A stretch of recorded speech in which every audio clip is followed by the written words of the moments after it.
அன்பான தேவனுடைய பிள்ளைகளே, இயேசு கிறிஸ்துவின் பரிசுத்த நாமத்தில் உங்கள் யாவருக்கும் கிருபையும் சமாதானமும் உண்டாகும்படி வாழ்த்துகிறேன். நீங்கள் சுகமாய் இருக்க வேண்டும் என்று நான் கர்த்தருக்குள் உங்களை ஆசீர்வதிக்கிறேன். பிரியமானவர்களே, இந்த பரிசுத்தமான நாளிலும் நம்முடைய தியானத்திற்கு ஆதாரமாக ஏசாயா தீர்க்கதரிசன புஸ்தகம் 45ஆம் அதிகாரம் 2ஆம் வசனத்தை பாருங்கள். நான் உனக்கு முன்னே போய் கோணலானவைகளை செவ்வையாக்குவேன். பிரியமான தேவனுடைய பிள்ளைகளே, நாம் ஆராதிக்கிற தேவன் நம்மை நேசிக்கிறவர். நாம் ஆராதிக்கிற தேவன் நம்மை விசாரிக்கிறவர். நாம் ஆராதிக்கிற தேவன் நம்முடைய காரியங்களை அவர் தன்மேல் போட்டுக்கொண்டு நம்மை சுகமாய் தங்க பண்ணுகிறவர். அந்த தேவனாகிய கர்த்தர் இன்றைக்கு உங்களுக்கும் எனக்கும் சொல்லுகிற நல்வார்த்தை கவனித்து பாருங்க. நான் உனக்கு முன்னே போய் கோணலானவைகளை செவ்வையாக்குவேன் என்று சொல்லுகிறார். பிரியமான தேவனுடைய பிள்ளைகளே, நாம் வாசிக்கிற இந்த வேத புஸ்தகமே சொல்லுகிறது, எந்த மனுஷனாலும் கோணலை செவ்வையாக்க முடியாது. நல்லா கவனித்து பாருங்கள். எந்த மனுஷனாலையும் கோணலை செவ்வையாக்க முடியாது. ஆனால் தேவன் சொல்லுகிறார், நான் உனக்கு முன்னே போய் கோணலானவைகளை செவ்வையாக்குவேன். இந்த உலகம் ஒரு மாறுபாடுள்ள உலகம். கடந்த நாளில் ஒரு தங்கச்சிட்ட பேசிகிட்டு இருந்தேன். கண்ணீரோடு அந்த தங்கச்சி சொன்னாங்க, அண்ணே, நான் நல்ல விசுவாசமுள்ள கிறிஸ்துவ மாப்பிள்ளை தான் எனக்கு வேணும்னு சொல்லி நான் ஜெபம் பண்ணேன். ஒரு பாஸ்டர் தான் எனக்கு ஒரு சகோதரனை பார்த்து திருமணம் செஞ்சு வச்சாங்க. கிறிஸ்தவரை தான் திருமணம் செஞ்சேனே. ஆனால் திருமணம் செஞ்ச பிறகு தான் அந்த மனுஷன் என்னை நேசிக்கவே இல்லை. அந்த மனுஷன் என் சொத்தை தான் ஆசைப்பட்டான். எனக்கு புருஷனாக இருந்து என்னை நேசித்து அன்பு செலுத்த வேண்டிய அந்த மனுஷன், உன் சொத்தை எனக்கு எழுதி வை, நீ வேலை பார்க்குற அந்த சம்பாத்தியத்தில் எனக்கு தந்துரு அப்படின்னு கேட்டு என்னை ரொம்ப டார்ச்சர் பண்ணார். அவர் சொன்ன எல்லா காரியத்துக்கும் நானும் கீழ்ப்படிஞ்சேன். ஆனால் சொத்தை அவர் பேருக்கு எழுதி வைக்கலை. எனக்கு அதில் உடன்பாடு இல்லை. ரெண்டாவது, எனக்கு ஒரு பயம் இருந்துச்சு. இந்த சொத்தை நம்ம அவர் பேருக்கு எழுதி வச்சிட்டோன்னா நாளைக்கு நம்மளை தெருவில் விட்டுருவாரோன்னு பயம் இருந்துச்சு. பாருங்கள், நான் கர்ப்பவதியாக இருக்கும்போதே என்னை விட்டுட்டு அவர் வேண்டான்னு டைவர்ஸ் நோட்டீஸ் அனுப்பிட்டு போயிட்டார். இப்போ அந்த தங்கச்சி கேட்குறாங்க, நான் செஞ்ச பாவம் என்ன? நான் சரியாக ஜெபிக்காம விட்டுட்டேன்னா, இல்லை நான் என்ன தப்பு பண்ணேன்? இப்போ எனக்கு குழந்தை இருக்குது. என் கணவர் என்னை விட்டு போய் வேற ஒரு திருமணம் பண்ணிட்டார். ஆனால் நான் தனிமையாக வேதனையில் உட்காந்துட்ருக்கிறேன். எனக்கு சரீரத்தில் சில பலவீனங்கள் இருக்குது. நான் என்னென்ன செய்யணும் அப்படின்னு அழுதாங்க. எனக்கு அன்பான தேவனுடைய பிள்ளைகளை கவனித்து பாருங்கள். அந்த மகளுடைய வாழ்க்கையில் ஒரு கோணல். கர்த்தருடைய நாமத்தில் அந்த சகோதரிக்கு நான் பல நல் வார்த்தைகளை சொல்லி அவங்கள தேற்றி அவங்கள தைரியப்படுத்தி அவங்களுக்கு சில ஆலோசனைகளை சொல்லி அவங்களுக்காக நான் ஜெபம் பண்ணினேன். அப்பொழுதே அவங்களுக்கு ஒரு பெரிய சந்தோஷம். அவங்க சொன்னாங்க, கண்டிப்பானே, நீங்கள் சொல்கிறபடி நான் நடக்கிறேன். ஆம் பிரியமானவர்களே, நாம் ஆராதிக்கிற தேவன் நம்முடைய வாழ்க்கையில் இருக்கிற கோணல்களை செவ்வையாக்குகிற தேவன். இன்றைக்கு உங்கள் வாழ்க்கையில் சில காரியங்கள் மாற்றவே முடியலை அப்படின்னு இருக்கா? இதுவரைக்கும் உங்கள் வாழ்க்கையில் சில காரியங்கள் நடக்கவே இல்லை அப்படின்னு இருக்கீங்களா? இதுவரைக்கும் நீங்கள் எவ்வளவு பிரயாசப்பட்டாலும் என் வாழ்க்கையில் நான் மாறுதலை பார்க்க முடியலை நினைக்கிறீங்களா? நான் பிரசங்கிக்கிற என் கர்த்தர் சொல்லுகிறார், நான் உனக்கு முன்னே போய் கோணலானவைகளை செவ்வையாக்குவேன். அல்லேலூயா. அதனால தான் தேவனுடைய பிள்ளைகளே, நம்ம ஒரு பாடல் அழகாக பாடுறோம். ஜெபமே ஜெயம், ஜெபமே ஜெயம், ஜெபத்தால் ஜெயம் ஜெயமே. ஜெபமே ஜெயம், ஜெபமே ஜெயம், ஜெபத்தால் ஜெயம் ஜெயமே. விசுவாசமுள்ள ஜெபமே, விசுவாசமுள்ள ஜெபமே, பிணியாளிகளை ரட்சிக்குமே. நல்லா கவனிச்சு பாருங்க. ஜெபம் ஜெயத்தை கொண்டு வரும். உங்க வாழ்க்கையில கர்த்தர் சொல்றாங்க, நான் உனக்கு முன்னே போய் கோணலானதை செவ்வையாக்குவேன். அப்ப நீங்க விசுவாசத்தோடு ஜெபிக்கணும். ஒரு பாலசுப்ரமணியன் ஆகிய நான் என் தகப்பனார் நடராஜனுக்காக அவர் மனம் திரும்புதலுக்காக ஜெபிக்க ஆரம்பித்தேன். 1 வருஷம் 2 வருஷம் 3 வருஷம் பயங்கரமான குடிகாரர், பயங்கரமான ஒரு மனிதன், அன்பற்றவர், வீட்டில் மனைவிக்கு அடி, பிள்ளைகளுக்கு அடி போட்டு எங்களை துன்பப்படுத்துவாங்க. எங்கள் அப்பா வேலைக்கு போயிட்டு வந்தாலே ஐயோ அப்பா வந்துட்டாங்களே நினச்சி பயப்படக்கூடிய ஒரு சூழ்நிலை. ஆனால் பாருங்கள், தேவ சமூகத்தில் நான் ஜெபம் பண்ணிகிட்டே இருக்கிறேன். 1 வருஷம் 2 வருஷம் இல்லை, 15 வருடம் என் தகப்பனுடைய மனமாற்றத்துக்காக ஜெபித்தேன். 15 வருஷத்துக்கு பிறகு ஒரு நாள் கர்த்தர் என்கிட்ட கேட்குறாங்க, உன் தகப்பனார் மனம் திரும்பி ரட்சிக்கப்பட்டு உன் கூட ஆலயத்துக்கு வருவாங்கன்னு நம்புறியா? நான் சொன்னேன், ஆண்டவரே செத்தாலும் நடக்காது, எங்கள் அப்பாவாவது மனம் திரும்புகிறதாவது அப்படின்னு சொன்னேன். அப்போ தான் கர்த்தர் என்கிட்ட சொல்கிறாங்க, நீ இத்தனை வருஷம் ஜெபம் பண்ணியும் விசுவாசம் இல்லாமல் ஜெபிச்சதுனால தான் உனக்கு நான் பதில் கொடுக்க முடியலன்னாங்க. நம்ம 15 வருஷமா ஊக்கத்துடனே ஓர் முகமாய் வாக்குத்தத்தத்தை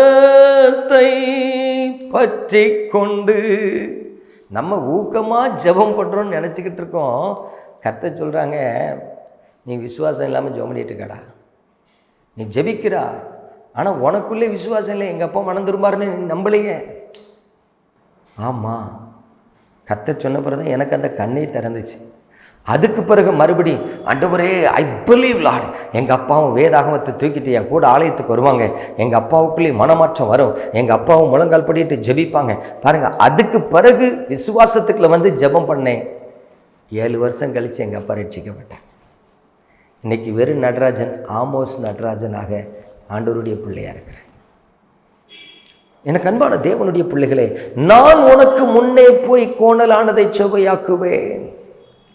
கிட்டத்தட்ட 22 ஆண்டு காலம் என் தகப்பனாருடைய மனம் திரும்புதலுக்கு நான் ஜெபிச்சிருக்கிறேன். தேவன் எங்கள் வாழ்க்கையில் இருக்கிற கோணல்கள், பல கோணல்களை செவ்வையாக்கினார். ஆகவே தைரியமாக நான் சொல்கிறேன், ஆண்டவர் உங்கள் வாழ்க்கையில் இருக்கிற கோணலை செவ்வையாக மாற்றுவார்.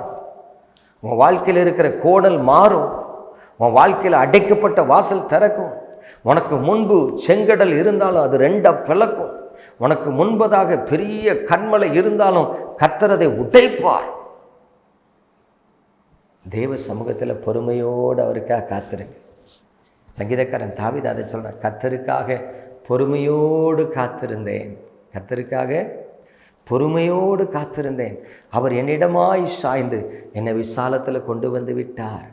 அவர் நல்ல கவனிங்க, தேவன் உங்கள் சிறைச்சிருப்பை மாற்ற, தேவன் உங்களை விசாலத்தில் கொண்டு வருவதற்கு கர்த்தருடைய சமூகத்தில் கொஞ்சம் பொறுமையாய் காத்திருந்து ஜெபிக்க வேண்டியது அவசியமாக இருக்கிறது. அப்போ கர்த்தர் உங்கள் வாழ்க்கையில் போய் கோணலை செவ்வையாக்குவார். அதுக்கு நல்ல உதாரணம் வேதாகமத்தில் பார்த்தீங்கன்னா, யோவான் 5ஆம் அதிகாரத்தில் கர்த்தர் சொல்கிறார், எருசலேமில் ஆட்டு வாசலில் பெதஸ்தான்னு ஒரு குளம் இருக்குது. அந்த குளத்தில் பாருங்கள், அநேக வியாதியஸ்தர்கள் இருக்கிறாங்க. ஒரு மனுஷன் 38 வருஷமாக வியாதியோடு இருக்கிறான். கொஞ்சம் கவனித்து பாருங்களேன், 1 வருஷம் இல்லை, 2 வருஷம் இல்லை, 38 வருஷம் வியாதியோடு இருக்கிறான். நான் ஒரு சின்ன கால்குலேஷன் போட்டு பார்த்தேன். அவனுக்கு 5 வயசில் வியாதி வந்திருக்குன்னா இப்போ அவனுக்கு 43 வயசு. அவனுக்கு 20 வயசில் அந்த வியாதி வந்திருக்கணும்னா இப்போ அவனுக்கு 58 வயசு. அவனுக்கு எத்தனை வயசில் வியாதி வந்துச்சோ நமக்கு தெரியாது. ஆனால் 38 வருஷம் வியாதியாக இருக்கிறான். 38 வருஷம் வியாதியாக இருந்தது பெருசில்லை, 38 வருஷமாக தன் வியாதி மாறும்னு பொறுமையாக காத்திருந்தான் பாருங்க, அதுதான் பெருசு. அதனால தான் இயேசு கிறிஸ்து அந்த பெதஸ்தா குளத்துக்கு வராரு. வந்து அந்த குளத்தில் சூம்பின உருப்புடையவங்க இருக்காங்க, குருடை இருக்கான், சப்பானி இருக்கான், திமிர்வாதக்காரன் இருக்கான், பலதரப்பட்ட வியாதியஸ்தர்கள் இருக்கிறாங்க. அவங்க ஒருத்தர்ட்டையும் அவர் போகலை. இந்த 38 வருஷம் வியாதியஸ்தர்கிட்ட வந்து கேட்குறார், நீ சொஸ்தமாக வேண்டும் என்று விரும்புகிறாயா? அவன் பரிதாபமாக சொல்கிறான், ஆண்டவரே என்னை கொண்டு போய் விடுறதுக்கு ஒருத்தனும் இல்லை ஆண்டவரே, நான் போகிறதுக்குள்ளே இன்னொருத்தையும் மூங்கிடுறான் ஆண்டவரே, என்னால் முடியலை சாமி. பாருங்கள், கத்த சொல்கிறாங்க, எலும்பு கெட் அப் ஐ சே, உன் படுக்கை எடுத்துகிட்டு போ, வீட்டுக்கு போ. ஒரு நிமிஷத்தில் சுகமாயிட்டாங்க.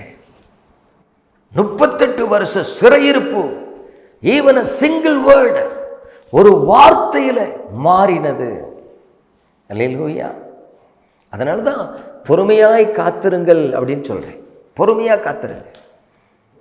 நான் உனக்கு முன்னே போய் கோணலானதை சுவையாக்கும். அப்போ தேவன் உங்கள் வாழ்க்கையில் வந்து கிரியை செய்யும்படிக்கு பொறுமையாய் காத்திருங்க. தேவன் உங்கள் வாழ்க்கையில் வந்து கோணலை சுவையாக்கும்படிக்கு பொறுமையாய் காத்திருங்க. தேவன் உங்கள் சிறையிருப்பை மாற்றி உங்களை மேன்மைப்படுத்தும்படிக்கு பொறுமையாய் காத்திருங்க. தேவன் உங்கள் கண்ணீரெல்லாம் துடைத்து உங்கள் வாழ்க்கையை சமாதானத்துக்குள்ளும் சந்தோஷத்துக்குள்ளும் கொண்டு வரும்படி பொறுமையாய் காத்திருங்க. அதனால தான் பக்தன் அழகா பாடுறான், கர்த்தர் நாமம் என் புகழிடமே, கருத்தோடு துதித்திடுவேன். கர்த்தர் நாமம் என் புகழிடமே, கருத்தோடு துதித்திடுவேன். யெகோவாயீரே எல்லாமே பார்த்து கொள்வீர். யெகோவாயீரே எல்லாமே பார்த்து கொள்வீர். கலங்கலப்பா நாங்க கலங்கலப்பா, கலங்கலப்பா நாங்க கலங்கலப்பா. கர்த்தர் நாமம், நல்லா கவனிச்சு பாருங்க, ஆண்டவர் உங்கள் வாழ்க்கையில் வந்து கோணலை செவ்வையாக்குவார். கர்த்தர் உங்கள் வாழ்க்கையில் எப்போ வாராரோ அப்பொழுது உங்கள் வாழ்க்கையில் இருக்கிற கோணல் செவ்வையாக மாறும். எனக்கு அன்பான தேவனுடைய பிள்ளைகளே, சில நேரம் நம்ம நினைப்போம், என் வாழ்க்கை அவ்வளவுதான், ஐயா முடிஞ்சிட்டு, இனிமேல் என் வாழ்க்கையில் ஒரு மாற்றம் வராது, என் வாழ்க்கை சூனியமாக போயிட்டு நினைப்போம். எனக்கு ஒரு தம்பியை தெரியும், அவருக்கு 40 வயசு ஆகுது. பாருங்கள், நல்ல ஒரு தம்பி, என்னை போல் ஒரு பாலசுப்ரமணியனாக இருந்த அவர் மனம் திரும்பி இயேசுவை ஏற்றுக்கொண்டு வராரு. அப்பா தவறிட்டாங்க, அம்மா மட்டும் இருக்காங்க. இப்போ அவருக்கு திருமணம் திருமணம் நடந்துச்சுன்னா பாருங்கள், அவருக்கு அவர் மனைவிக்கு இடையில் பயங்கர கருத்து வேறுபாடு. என்ன தெரியல, அந்த மனைவி ஓயாமல் சண்டை போட்டு அம்மா வீட்டில் போய் உட்காந்துடும். ஒரு நாள் அப்படி சண்டை போட்டுட்டு அம்மா வீட்டில் உட்காந்தவா, எனக்கு உங்க கூட வாழ பிடிக்கல, எனக்கு நீ வேண்டாம் போ அப்படின்ட்டு போயிட்டான். டைவர்ஸ் அப்ளை பண்ணியாச்சு. ஒன்றுமே புரியலை. நல்ல தம்பி, ஜோமனிட்டார், அழுதுட்டு இருந்தார். எந்த மனுஷனுமே செய்யாத ஒரு காரியத்தை செஞ்சார். 56 தூக்க மாத்திரையை வாயில் போட்டுட்டு ஒரு வனாந்தரத்தில் போய் படுத்துட்டார், செத்துருவோம். ஆண்டவருடைய பிள்ளை மனைவி வேண்டான்னு விட்டுட்டு போனதுனால உள்ளம் உடஞ்சி 56 தூக்க மாத்திரையை போட்டுட்டு சாவணும்னு போய் காட்டுக்குள்ளே படுத்துட்டார். ஆனால் கர்த்தர் அவர் மேலே வச்ச இறக்கம், அந்த காட்டு பகுதிக்கு 2 விசுவாசிகள் ஜோமனி போயிருக்காங்க. அவங்க பார்த்து அவரை தூக்கி எடுத்து ஹாஸ்பிட்டலில் கொண்டு போய் காப்பாற்றிட்டாங்க. காப்பாற்றின உடனே அவர் நினச்சிருக்காரு, சாவணும்னு நினச்சா கூட சாக முடியலையே ஐயா. ஆம் பிரியமானவர்களே, கர்த்தர் தாம் அபிஷேகம் பண்ணினவனை ரட்சிக்கிறார் என்பதை இப்பொழுது அறிந்திருக்கிறேன். சங்கீதம் 20:6 சொல்லியிருக்கு, நீ ரட்சிக்கப்பட்டவனாக இருந்தா தேவ சித்தை இல்லாமல் சாக கூட முடியாது. உனக்கு மரண பயம் வரலாம், உலகத்தில் கொரோனா வரலாம், எய்ட்ஸ் வரலாம், என்னமோ வரலாம். ஆனால் நீ ரட்சிக்கப்பட்ட தேவ பிள்ளைனா தேவ சித்தம் இல்லாமல் உனக்கு மரணம் வராது, நீ சாக மாட்ட. இயேசுவின் நாமத்தில் சொல்கிறேன். நீயே தண்டவாளத்தில் தலை வச்சாலும் உன் மேலே ட்ரெயின் ஏறாது, போ. இப்போ அந்த தம்பி ஒரு நாள் என்னை குறித்து கேள்விப்பட்டு என்கிட்ட வந்து சொன்னார், அண்ணே வேதனையாக இருக்குது, ஒய்ஃப் விட்டு பிரித்து பல வருஷம் ஆயிட்டு, இப்போ எனக்கு வயசு 40 ஆயிட்டு, ஒத்தையில் இருக்கிறேன், அம்மாவும் தவறி போனாங்க, எனக்கு ஒரு நல்ல பெண்ணை பார்த்து நீங்கள் திருமணம் செஞ்சு வைப்பீங்களான்னு. அப்போ நான் சொன்னேன், பிரதர் நான் அந்த திருமண காரியத்தில் தலையிட மாட்டேன், அது எனக்கு அடுத்த காரியம், நான் ஆத்துமாதான் என் ஊழியத்தில் தான் இருப்பேன். சரி ஜோம் பண்ணுறேன். பாருங்கள், நான் ஜோம் பண்ணிகிட்ருக்கிறேன். நான் வழக்கமாக ஒரு சபைக்கு பிரசங்கம் பண்ண போவேன். அந்த சபையிலையும் ஒரு தங்கச்சி புருஷனால் கைவிடப்பட்டவா. பாருங்கள், நல்ல பொண்ணு. ஆனால் அவன் மாப்பிள்ளை கஞ்சாவுக்கு அடிக்ட். கஞ்சா போட்டு அந்த பிள்ளைய பாடாப்படுத்தி அவள் பயந்து எப்பா சாமி விட்டா போதும் அவங்கூட வாழ மாட்டேன்னு வந்து பாருங்கள். தற்செயலாக நடந்த ஒரு காரியம் என் மனசில் தோணுச்சு. அப்போ இந்த தங்கச்சிக்கு இந்த தம்பியை பேசலாமே, அந்த சபை போதரை பார்த்து கேட்டு அந்த குடும்பத்தார்கிட்ட பேசும்போது 2 பேருக்கும் மனம் ஒத்து போயிட்டு. பாருங்கள், கர்த்தர் ஒரு மனிதனுடைய வாழ்க்கையில் இடைப்பட்டால் அங்கே கோணல் செவ்வையாக மாறுகிறது. அதனால தான் கர்த்தர் அழகாக சொல்கிறாங்க, வனாந்தரத்தில் வழியையும் அவாந்தர வழியில் ஆறுகளையும் நான் உண்டாக்குகிறேன். எனக்கு அன்பான தேவனுடைய பிள்ளைகளே, இன்றைக்கு நீங்களும் நானும் ஆராதிக்கிற தேவன் ஜீவனுள்ளவராக இருக்கிறார். அந்த கர்த்தர் உங்கள் வாழ்க்கையில் இரக்கம் பாராட்டுவார் என்று சொன்னால் உன் வாழ்க்கையில் இருக்கிற எல்லா கோணலும் செவ்வையாக மாறும். உன்னால முடியாத காரியம். சில தாய்மார் சொல்லுவாங்க, என் பிள்ளைக்காக நான் அழுதுகிட்டே இருக்கேன் ஐயா, ஒரு மாற்றம் வரலை, ஒரு மாற்றம் வரலை. எனக்கு அன்பான தேவனுடைய பிள்ளைகளை, மாற்றங்கள் வராமல் போக அது கண்டிப்பாக மாற்றம் வரும், கண்டிப்பாக மாற்றம் வரும். இன்றைக்கு தேவ சமூகத்தில் வந்து அமர்ந்திருக்கிற உங்களுக்கு கர்த்தருடைய நாமத்தில் சொல்கிறேன், கர்த்தருடைய ஊழியக்காரனாக சொல்கிறேன், கர்த்தருடைய வசனத்தை கொண்டு சொல்கிறேன், தேவன் உங்களுக்கு முன்னே போய் கோணலை செவ்வையாக்குவார். உங்கள் வாழ்க்கையில் நீங்கள் நடக்க முடியாத பாதையில் அவர் நடத்திட்டு போவார். கடக்க முடியாத பாதையை கடந்து போக கிருபை தருவார். ஜெயிக்க முடியாத காரியத்தில் ஜெயிக்கிறதுக்கு உதவி செய்வார். ஆமென். நீங்கள் ஆசீர்வதிக்கப்பட முடியாதுன்னு நினைக்கிற இடத்துல கர்த்தர் உங்களை ஆசீர்வதிப்பார். தேவன் அவர் செய்ய நினைத்த காரியம் தடைபடாது. அதனால் நம்பிக்கையோடு காத்துருங்க, பொறுமையோடு ஜெபம் பண்ணுங்க. நிச்சயமாக உங்கள் வாழ்க்கையில் கோணல் செவ்வையாய் மாறும். நீதிமொழிகளின் புஸ்தகம் 2ஆம் அதிகாரம் 15ஆம் வசனத்தை பாருங்கள். மாறுபாடான பாதைகளிலும் கோணலான வழிகளிலும் நடக்கிறவர்களுக்கும் நீ தப்புவிக்கப்படுவாய். அதாவது தேவன் உங்கள் வாழ்க்கையில் துணையாக இருப்பார்னா, கர்த்தர் உங்களுக்கு அனுகூலமான ஒரு துணையாக இருப்பார் என்று சொன்னால், தேவனுடைய கண்களில் நீங்கள் கிருபை பெற்றவர்களாக இருப்பீங்கன்னு சொன்னால், நீங்களும் நானும் வாழுகிற இந்த உலக பிரகாரமான வாழ்க்கையில் மாறுபாடான வாழ்க்கை வாழ்வாங்க தெரியுமா, தாறுமாறான வாழ்க்கை வாழ்வாங்க தெரியுமா, உண்மை இல்லாத வாழ்க்கை வாழ்வாங்க தெரியுமா, கோணலான வழிகளில் நடப்பாங்க தெரியுமா. அப்படிப்பட்ட மனிதர்களுக்கு கூட தேவன் உங்களையும் என்னையும் தப்பு வைப்பார். யோசேப்பின் வாழ்க்கையை கவனித்து பாருங்கள். அவன் சிறு வயதிலிருந்து கர்த்தருக்கு பயந்தவன், பரிசுத்தமான வாழ்க்கை வாழ்கிறவன், தேவ தரிசனத்தை பெற்றவன், தன் சகோதரர்களை சொந்தமாக நேசிக்கிறவன். ஆனால் சகோதரர்களால் பகைக்கப்பட்டான், அடிமையாக விற்கப்பட்டான். அந்நிய தேசத்தில் அடிமையாக இருக்கும்போது உண்மையாக அவன் கர்த்தருக்கு பயந்து வாழ்ந்தான். அந்த கர்த்தருக்கு பயந்து வாழுகிற இடத்துல போத்திபாரின் மனைவி தாறுமாறான ஜீவியம் உள்ளவள், தப்பான வாழ்க்கை வாழுகிறவள். அவள் வந்து யோசேப்போடு போராடுறா, வா பாவம் செய்ய வா. ஆனால் கர்த்தருக்கு பயந்திருந்ததினால், கர்த்தர் யோசேப்போடு கூட இருந்ததினால், அந்த போத்திபாரின் மனைவியினுடைய தப்பான ஆசைக்கு இடம் கொடுக்காமல் யோசேப்பு தப்புவிக்கப்பட்டான், தப்புவித்தான். நான் பிரசங்கிக்கிற கர்த்தர் சொல்றாரு, இந்த பூமிக்குரிய வாழ்க்கையில் நீ உண்மையுள்ளவனாக இருக்கும் பொழுது, இந்த பூமிக்குரிய வாழ்க்கையில் நீ பரிசுத்தவனாக இருக்கும் பொழுது, இந்த பூமிக்குரிய வாழ்க்கையில் நீ கர்த்தருக்கு பயந்து வாழும் பொழுது, உன் வாழ்க்கையில் குறுக்க வருகிற மாறுபாடான மனிதர்களுக்கு நீ தப்புவிக்கப்படுவாய். கோணலான வழிகளில் நடக்கிற தாறுமாறான ஜீவியம் பண்ணுகிறவர்களுக்கு நீ தப்புவிக்கப்படுவாய். கர்த்தர் உன் கூட இருந்து உன் கால் சிக்கிக்கொள்ளாதபடி காப்பார். அல்லேலூயா. எனக்கு அன்பான தேவனுடைய பிள்ளைகளே, ஆவிக்குரிய வாழ்க்கைங்கிறது சாதாரணமான காரியம் கிடையாது. கர்த்தரை நம்பி இருக்கிற உங்கள் வாழ்க்கையில் தேவன் உங்கள் வாழ்க்கையில் இடைபடும் பொழுது எல்லா கோணலும் செவ்வையாக மாறும், எல்லா கோணலும் செவ்வையாக மாறும். வேதவசனம் சொல்லுது பாருங்க. கர்த்தருடைய புஸ்தகத்தில் நீங்கள் பார்ப்பீங்க அப்படின்னு சொன்னால், பிரசங்கி சொல்கிறாரு, கோணலானதை நேராக்கக்கூடாது, குறைவானதை எண்ணி முடியாது அப்படின்னு சொல்கிறார்.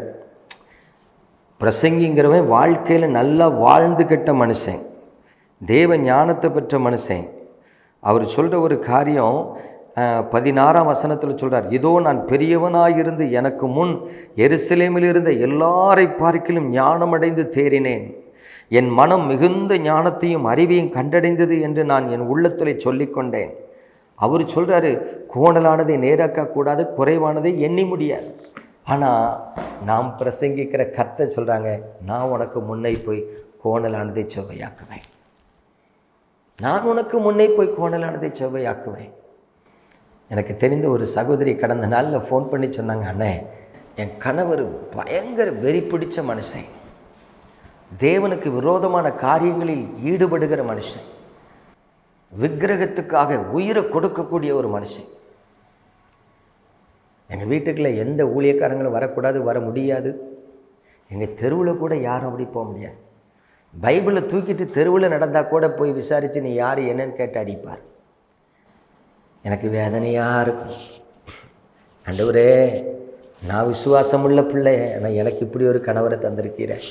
அந்த அம்மா அழுது அழுது அழுது ஜெபம் பண்ணிகிட்டே இருந்திருக்காங்க, தன் கணவர் மனம் திரும்ப, தன் கணவருடைய வாழ்க்கையில் ஒரு விடுதலை கிடைக்கும். பாருங்கள், எல்லாரும் சொல்லுவாங்களாம், ஏம்மா உன் வீட்டுக்காரன் பொல்லாத மனுஷம்மா. பட் இந்த அம்மா அந்தரங்கத்தில் தேவ சமூகத்தில் கண்ணீர் வடித்து வடித்து வடித்து வடித்து ஜெபம் பண்ணிகிட்டே இருந்திருக்காங்க. 8 வருஷம் கழித்து ஒரு சின்ன காரியம் அந்த மனுஷனுக்குள்ள ஒரு பெரிய மனமாற்றத்தை கர்த்தர் கொண்டு வந்தார். ஆமாம், ஒரு நாள் அவங்க குடும்ப கோயிலுக்கு போயிருக்காங்க. இவர் ஏதோ ஒரு தட்சணை காணிக்க வச்சு இது பண்ணணுமா, அதுக்காக அவர் எவ்வளவோ லட்சங்கள் செலவழிச்சிருக்கார். ஆனால் இவர் ஒரு நாள் போன அன்னைக்கு அந்த கோயில் பூசாரி வந்து, அவர் எங்கேயோ அர்ஜெண்ட்டாக போகணுமா, இல்லை நான் நடசாத்த போகிறேன், நேரம் ஆயிட்டு, இன்றைக்கி உனக்கு பரிகாரம் பண்ண முடியாது, நேரம் சரியில்லை, காலம் சரியில்லை, நீ போயிட்டு வான்னு சொல்லி கதவை பூட்டிட்டு போயிட்டார். இவர் சொல்கிறார், நானே ராகு கேது பார்த்து தான் வந்திருக்கிறேன், நான் இது எல்லாம் பூரண நல்ல நேரம், நீ இப்போ வந்துட்டு இப்படி சொல்லினா. அவர் கதவை பூட்டிட்டு போயிட்டார். போ முடியாது. இவருக்கு உள்ளே உடஞ்சி போச்சு. அப்புறம் இவர் விசாரித்ததுலேருந்து தெரிஞ்சிருக்கு, அந்த பூசாரியுடைய மகளுக்கு ஏதோ ஒரு பிரச்சனை, ஆஸ்பத்திரியில் இருந்திருக்கிறா, அதை பார்க்குறதுக்காக இவர் அவசரமாக ஓடிட்டார். அன்றைக்கு பாருங்கள், இந்த ஒரு சிறு இன்சிடெண்ட் அவருடைய புத்தியை மாற்றி மனக்கண்ணை திறந்து இயேசுவை ஏற்றுக்கொண்டார். அந்த சகோதரி சொல்கிறாங்க, பிரதர், என் கணவர் மனம் திரும்பி ரட்சிக்கப்படுவார்னு நான் கனவுல கூட நினைக்கல பிரதர். இன்றைக்கி எனக்கு சந்தோஷமாக இருக்கு. பிரியமானவர்களே, மனுஷனால் கூடாதது தேவனால் கூடும், தேவனால் எல்லாம் கூடும். அந்த கர்த்தர் சொல்கிறாங்க, நான் உனக்கு முன்னே போய் கோணலானதை செவ்வையாக்குவேன். இன்றைக்கி உங்கள் வாழ்க்கையில் நீங்கள் எப்படிப்பட்ட நிலையில் இருக்கீங்கன்னு எனக்கு தெரியாது. இன்றைக்கி உங்கள் வாழ்க்கையில் நீங்கள் எந்த அளவுக்கு விசுவாசம் உள்ளவர்களாக இருக்கீங்கன்னு எனக்கு தெரியாது. இன்றைக்கி உங்கள் வாழ்க்கையில் நீங்கள் சோர்ந்து போயிட்டீங்களா, பின்வாங்கி போயிட்டீங்களா எனக்கு தெரியாது. இன்றைக்கி உங்கள் வாழ்க்கையில் நிச்சயமுடையவர்களாக இருக்கீங்களா, இல்லை ஜெபத்தை இழந்து போனவர்களா எனக்கு தெரியாது. பட் நான் பிரசங்கிக்கிற கர்த்தர் சொல்லுகிறேன், நான் உனக்கு முன்னே போய் கோணலானதை செவ்வையாக்குவேன். பிரியமான தேவனுடைய பிள்ளைகளே, கர்த்தர் உங்களை ஆசீர்வதிக்கிறவர், கர்த்தர் உங்களை விசாரிக்கிறவர், கர்த்தர் உங்களை கண்ணோக்கி பார்க்கிறவர். அவருடைய வார்த்தை தரையில் விழாது, அவருடைய வார்த்தை தரையில் விழாது. இன்றைக்கி கர்த்தரை நேசிக்கிற உங்களுக்கு சொல்லுகிறேன், கர்த்தரால் விசாரிக்கப்படுகிற உங்களுக்கு சொல்லுகிறேன், தேவன் உங்கள் வாழ்க்கையில் வருவார். அவர் வந்து உங்களுக்குள்ளே இருக்கிற கோணலை செவ்வையாக்கி தருவார். பாருங்கள், தேவனுடைய வசனம் சொல்லுது, ஏசாயா 40ஆம் அதிகாரம் 4வது வசனத்தில் பாருங்கள், பள்ளமெல்லாம் உயர்த்தப்பட்டு சகல மலையும் குன்றுகளும் தாழ்த்தப்பட்டு கோணலானது செவ்வையாகி கரடு முரடானவை சமமாக்கப்படும். நம்ம பாட்டு படிக்க தெரியுமா? பள்ளங்கள் எல்லாம் நிரம்பிட வேண்டும், மலைகள் குன்றுகள் தகர்ந்திட வேண்டும், கோணலானவை நேராகணும், கரடானவை சமமாகணும். பாருங்க, அப்போ தேவன் ஒரு மனுஷனுடைய வாழ்க்கையில் இடைபடுவார்னு சொன்னால் அவன் வாழ்க்கையில் இருக்கிற எல்லா மேடு பள்ளமும் சமமாகும், அவன் வாழ்க்கையில் இருக்கிற எல்லா கோணலும் செவ்வையாகும், அவன் வாழ்க்கையில் இருக்கிற எல்லா பள்ளங்களும் உயர்த்தப்படும். அல்லேலூயா. இன்றைக்கு இந்த செய்தி கேட்டுக்கொண்டிருக்கிற உங்கள் வாழ்க்கையில் நீங்கள் எப்படிப்பட்ட நிலையில் இருக்கீங்களோ எனக்கு தெரியாது. பட் நான் பிரசங்கிக்கிற கர்த்தர் உன் வாழ்க்கையில் இருக்கிற கோணலை செவ்வையாக்க விரும்புகிறார். நான் பிரசங்கிக்கிற கர்த்தர் உன் வாழ்க்கையில் இருக்கிற பள்ளத்தை நிரப்ப விரும்புகிறார். நான் பிரசங்கிக்கிற கர்த்தர் உனக்கு முன்பு இருக்கிற கரடு முரடான காரியங்கள் எல்லாம் சமப்படுத்த விரும்புகிறார். ஸோ இயேசு கிறிஸ்துவின் நாமத்தில் உங்களை ஆசீர்வதிக்கிறேன். இயேசு கிறிஸ்துவின் நாமத்தில் உங்களுக்கு கிருபை உண்டாகட்டும் என்று சொல்லுகிறேன். இயேசு கிறிஸ்துவின் நாமத்தில் தேவனுடைய அன்பு கரம் உங்களை தாங்கி நடத்தட்டும் என்று நான் ஜெபிக்கிறேன். தேவ சமாதானத்துக்கு உங்களை ஒப்பு கொடுக்கிறேன். ஜெபணுமா?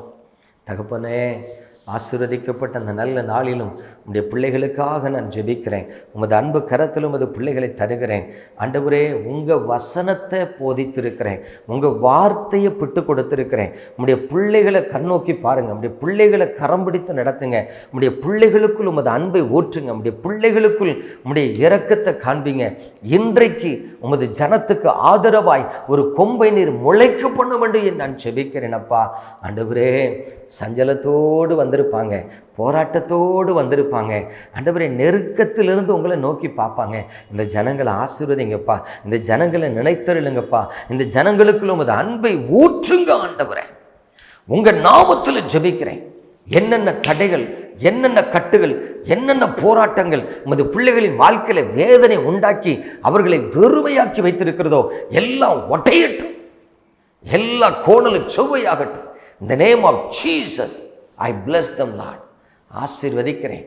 முச்செடி பற்றி எரியும்படி செய்தவரே, அந்த செடியில் ஒன்று கூட கருகாதபடிக்கு தரிசனத்தை மோசைக்கு காண்பித்தவரே, இதோ உங்கள் சமூகத்தில் வந்து நிற்கிற உமது பிள்ளைகளை ஆசீர்வதிங்கப்பா. அழுது கொண்டு இருக்கிறாங்க, புலம்பிக் கொண்டு இருக்கிறாங்க, மன்றாடி கொண்டு இருக்கிறாங்க, நொந்து போயிருக்கிறாங்க. உமது ஜனத்துக்காக உமது ஆதரவின் கரத்தை நீட்டும். உம்முடைய ஜனத்தை ஆசீர்வதிக்கும்படி உமது அன்பு கரத்தை நீட்டும். உம்முடைய ஜனத்தின் நிந்தையை மாற்றும்படி உமது வல்லமை விளங்க பண்ணும். தேவனுடைய பலத்த கரத்துக்குள் தருகிறேன், உம்முடைய கிருபைக்குள் தருகிறேன். உம்முடைய வல்லமை வெளிப்படுவதாக இயேசு கிறிஸ்துவின் பரிசுத்த நாமத்தில் நான் ஜெபிக்கிறேன், ஆசீர்வதிக்கிறேன்.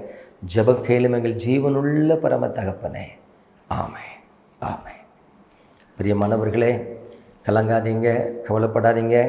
கர்த்தர் நிச்சயமாக உங்கள் வாழ்க்கையில் செவ்வையான பாதையில் நடத்துவார்.